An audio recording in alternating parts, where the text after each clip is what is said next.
Hey folks, it's Lucy and Marie.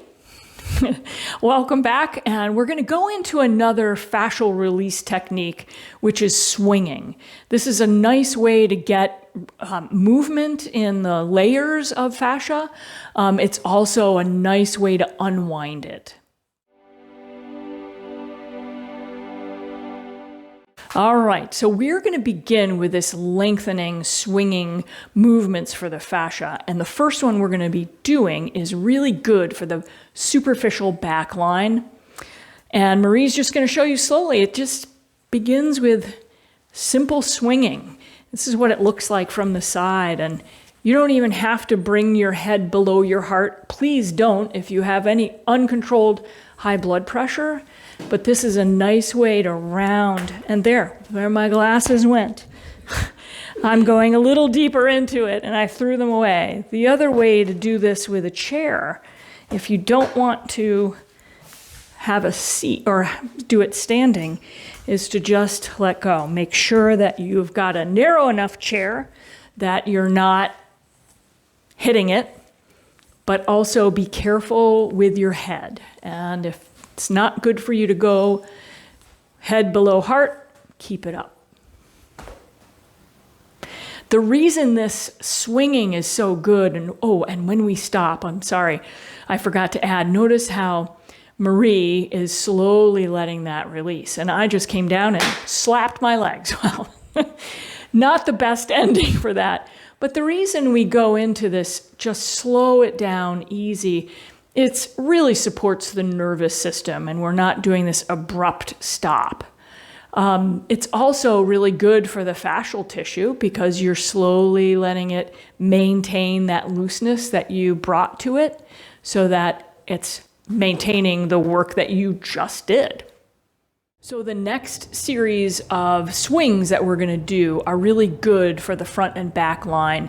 It'll release tissue in the arm, in the leg, and we'll do both sides. But let's start with this technique, placing one hand on a wall. Marie is going to kind of position herself. She can lean into this a little bit so that the outer foot doesn't keep hitting the floor. And she's just going to start by swinging the leg. And you may want to swing larger than her. You may want to swing softer. But that's getting some nice release and movement in a lot of different places, as you can see. You can also use a chair, but make sure your chair is sturdy. Make sure that it's not on wheels and that it's not going anywhere. So when you lean into it and start swinging, you feel safe. Now she's going to add her arm and go in the opposite direction. This gets a little bit of the spiral line, a little bit of the front and the back lines. And then always, just when you feel complete, slowly release, let things kind of hang around a little bit and pause on their own. And your foot generally will stop before your arm because it kind of hits the floor and just pauses. So we're going to start with the other side, just kind of swinging the leg. And what you're looking for is not to control this back and forth, but just let things kind of flop around, get it really released. I can even feel this in my low back. You feel it too? Yeah. So, yeah, it is nice. Marie started with her arm to go in the opposite direction of her leg. That's really nice, good work for your brain and body. And then when it feels complete, again, just let it soften. Let it kind of come to stillness on its own. And then when you're really complete, just pause and notice what you're sensing inside.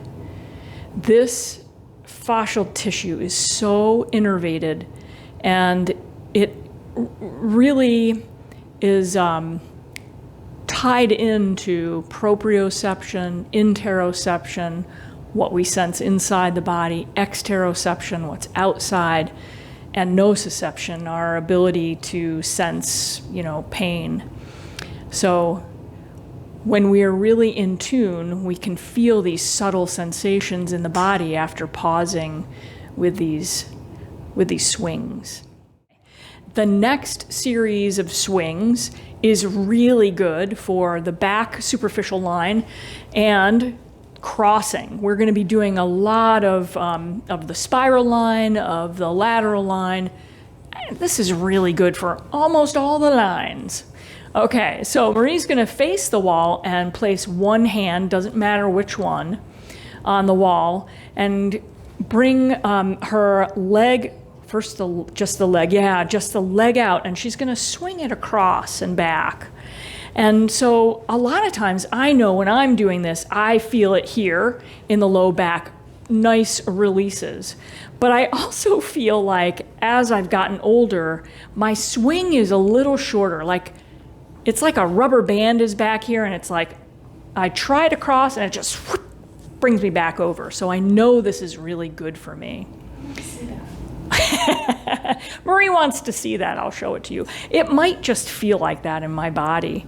But now she's going to take the opposite arm out and kind of swing so they're both crossing. So you're getting these nice lines in the body. And I'm going to show you what that looks like on a chair. I like to use a sturdy chair because I'm kind of forward too, and I can let the arm and the leg swing underneath. This position isn't always good for everybody. It might be tough on your back, so just kind of notice what's good for you. And Marie started on the other side, and I'm just going to let this come to kind of a pause here. And I got to do it on the other side, so I'm swinging, Marie's swinging, and this is actually feeling a little better. It's not as boingy on the return. I'm going to pause mine. And how does that side feel for you? Great. It's a really nice, right here. yeah, it's really nice to get through so much of the tightness I shouldn't say we all, some of us carry in our, in our low back and shoulders. Okay, we have two really nice releases for you, just working the spine and the shoulders and the arms. The first one we're going to do is in a lunge position, and just beginning by just turning, just rotating, and then letting one arm come forward and the other one go back. And making sure that as you're doing this, you're rotating at the hips and not bringing the knees into it. It's just your center line and the hips, the qua, as we say in Tai Chi, and just allowing everything to swing, to be loose. So notice how Marie's shoulders are just really opening up, and her arms, the spine is getting a nice rotation.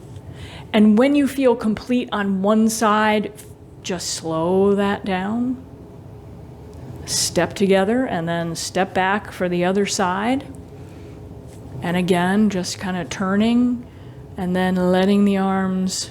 It's like I can't do that. I can't talk about it without doing it. And notice how Marie is keeping her head forward, and that's helping get into the cervical vertebrae nice and gently. You can do this really big if it feels good, and you can do it nice and small if that feels good. All right. So the second one we're going to do is in what I call Wuji posture, or I'm not the only one that calls it that. But the feet are hip width apart, knees are soft, the tailbone is dropped down. You can see this in another video that I have posted. And all you're going to do is just kind of turn like Marie's doing. She's just rotating. And the arms are just going to go where the arms are going to go. Be careful with the knees on this one as well. Just keep them soft. You're not doing this so much that they're turning.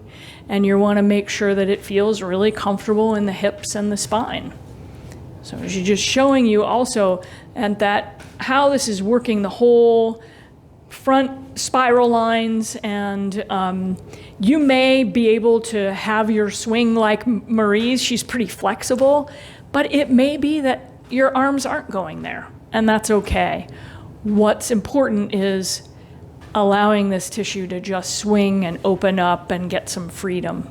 And then when you feel like it's complete, just slow down to stillness.